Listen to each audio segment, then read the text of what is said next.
Hey guys, have either of you read the script for the series finale yet? The Battle of Ranskoor Kolos? Yeah, why? Well, I don't know if it's me missing something here, but there's no battle in this. Oh, thank God, I thought it was just me who thought that was weird. Wait, what are we talking about? You've read the script for the Battle of Ranskoor Kolos, right? Nah, not yet. Ah, don't tell me you forgot to put a battle in it. Ah, Chris.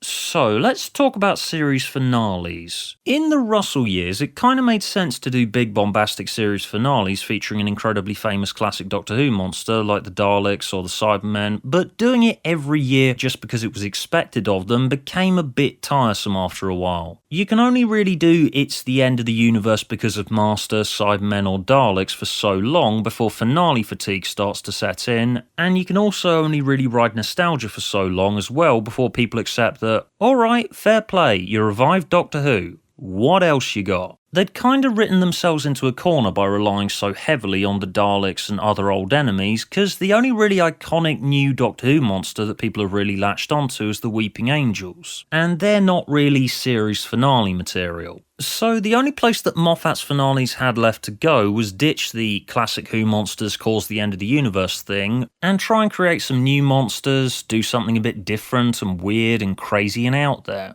There was the odd one or two that worked here and there, but a fair few of said finales were noble failures, and public interest started to dwindle. So we then had a couple of returns of incredibly famous classic Doctor Who villains again with the Master and the Cybermen. But the series has been in dire need of a brand new iconic enemy that will be able to take the stakes as high as they need to be for the series finales again. So, that appears to be what Chris was trying to do with the Stenza. He sets them up in the opener, makes this one responsible for the death of a family member of Ryan and Graham, and he shows up again at the end of the series for a final showdown. Theoretically, I should love this. All of the elements are here, it resembles an emotionally charged conclusion to the series, and yet it just wasn't working for me. And the main reason for that is the exact same problem I talked about last time with It Takes You Away. If this recovering after the death of Grace arc was ever going to pack the punch it was supposed to, then her character needed more groundwork than just the one episode, and Graham and Ryan's reactions to her death needed more prominence throughout the series. Not an overbearing prominence, but just enough so that I actually buy it when we get to the conclusion. I didn't really get any chills at all from the bit where Graham vows to kill Tim Shaw for what happened to Grace. He just sort of says it a couple of times and that's it. This is what my character is supposed to be feeling in this scene. Look how intense the feelings are, Doctor.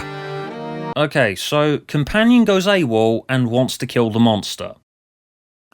That's your story, okay? That's more than enough to hang a 50-minute episode on. Granted, it's incredibly jarring that it comes directly after It Takes You Away, which is all about accepting that Grace is gone, so that doesn't work at all. But this idea should have been the foundation of an episode featuring the return of Tim Shaw. But because Battle of Ranskoor has given itself so much shit to do, and for no good reason I might add, all that Graham really has time to do is just say it. The Doctor tells him, no Graham, don't do that thing. And then at the end, oh, it turns out I can't do it. There's nowhere near enough of a psychological side to this, and there's been nowhere near enough of a psychological side to the grief over Grace this series. The gears are turning alright, it's just I don't feel anything watching it play out because the groundwork wasn't there. And the episode just says it and then does fucking nothing with it for the intervening section of the runtime. And so my eyes just sort of glazed over again, and I'd totally lost all enthusiasm and interest by the time we actually got to the scene where he decides not to kill Tim Shaw.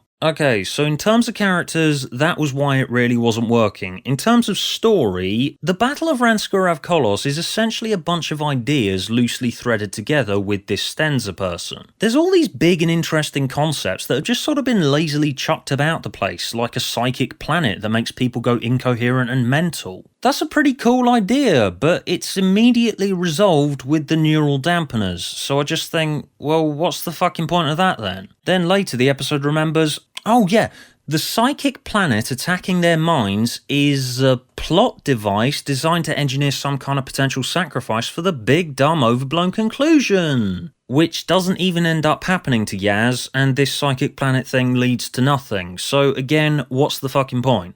Couldn't we have actually shown some stuff that the planet does to play with people's minds? Because that's a pretty cool idea, you know? Maybe we could show some of our characters having hallucinations. Maybe we could have used the planet attacking people's minds to play up the whole Graham wanting revenge on Tim Shaw for killing Grace angle. You know, we could use our big interesting sci-fi concepts to expand our characters. Because that's kind of the entire point of storytelling. So yeah, the psychic planet, the Ooks, the kidnapped shrunken planets. The Battle of Ranskoor Kolos is full of interesting ideas, but they're treated as background dressing to the whole Stenza showdown thing, which in itself isn't even particularly well written, and none of the ideas are woven together all that well and never have room to breathe. But hey, they might end up doing something interesting with these ideas in the future. Right, Stuart? Maybe they're setting up Ranskoor and the Ooks and saving them for later. Oh look, here's a time machine. Hang on a sec everyone, let me just go and see if they actually bother doing anything with them later. It won't be a minute.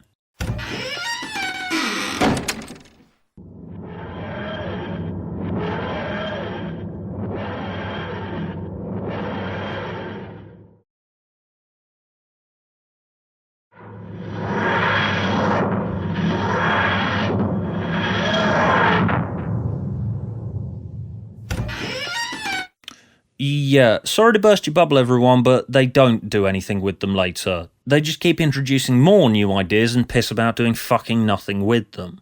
Just don't get me wrong, Battle of Ranskoor Kolos is adequate as a piece of mindless pulp sci-fi, and it's a pretty looking special effect-a-thon, and as harsh as I may sound, it's not exactly got me that worked up. My brain is probably going to hit the erase button the second I'm done with this video, and that'll be that. It's like one of the more underwhelming Moffat finales or series openers, but is that really what anyone went into this series for? Wasn't Series 11 supposed to be some kind of palate cleanser after people got bored with Moffat stuff? Because it's doing the exact same sort of bland, pulpy, technobabble-ridden sci-fi, and it's not even offering an improvement on Moffat's inconsistent track record on characters. Is anyone going to argue that Yaz is a more interesting character than Bill? In fact, I've no idea how you would argue that. Nothing's happened to her this series.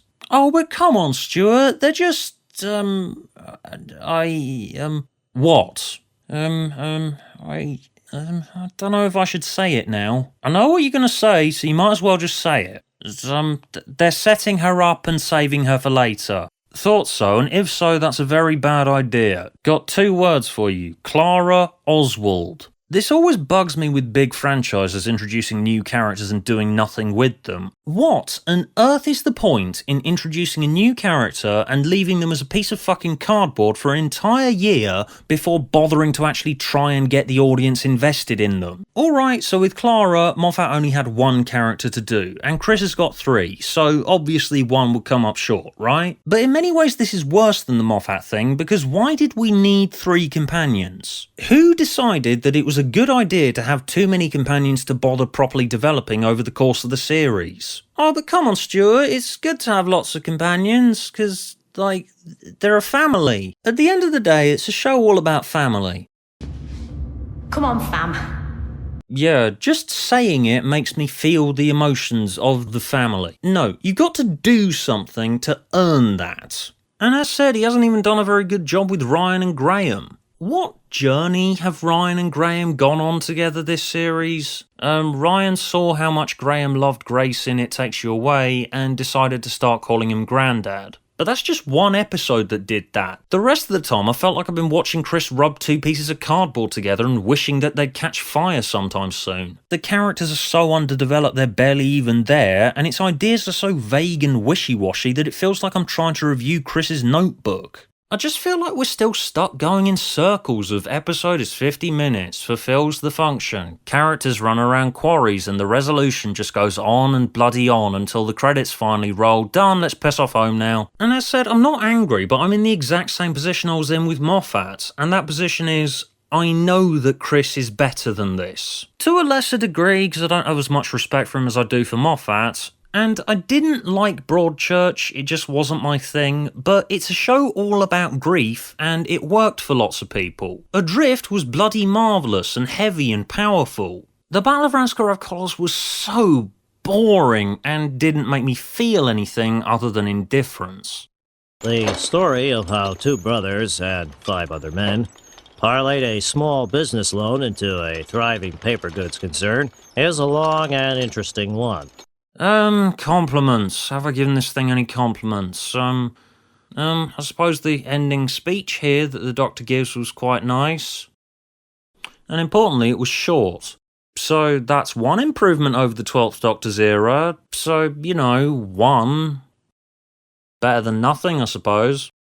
All in all, don't mistake my exhausted tone over this and the last few He Who Moans videos for disdain, as much as it might sound like it. The Battle of Ranskoor Kolos and Series 11 as a whole are nowhere near as bad as some people are saying, but they're also nowhere near as good as some other people are saying. I guess when I came out of the Snuggly Chibnall Time project with a lot more optimism than I expected, because I expected competence, if not quality, I didn't account for the fact that my tolerance for bland, middle-of-the-road Doctor Who could only hold up to so much bland, middle-of-the-road Doctor Who. At least with Snuggly Chibnall Time we had Torchwood to break it up, and some of that's hilariously bad, and some of it's alright. Series 11 has been more consistent in tone and quality than most runs of Moffat and Russell, but I suppose I appreciate the peaks and troughs of Moffat and Russell in hindsight rather than the slow, monotonous drone of average that Series 11's been. It's been a struggle to muster up the effort to talk about Series 11 at all, particularly Ranskoor Kolos, and oh joy, another episode left to do.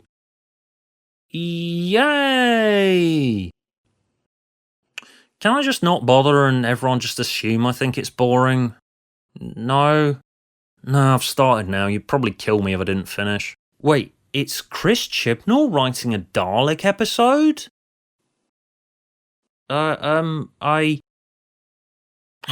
damn it, Chris. How the fuck do you manage to entice me but not entertain me? It's getting fucking... Oh, okay, fuck's sake. Where's iPlayer?